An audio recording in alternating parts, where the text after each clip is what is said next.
ఇద్దరు స్నేహితులు వాదించుకున్నారు. ఒకరు గుడికి వెళ్దామని, ఒకరు సినిమాకి వెళ్దామని.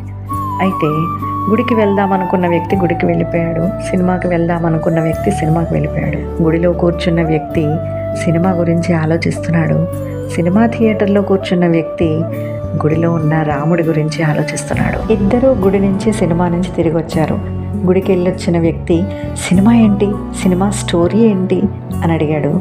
థియేటర్కి వెళ్ళిన వ్యక్తి దర్శనం బాగా అయిందా, నా మనస్సంతా రాముడి మీదే ఉంది అని చెప్పాడు. అంటే వ్యక్తి ఎక్కడ ఉన్నాడనేది కాదు ప్రధానం, మనస్సు ఎక్కడ ఉంది అనేదే ప్రధానం. మన ఏవ మనుష్యానాం కారణం బంధమోక్షయోహో.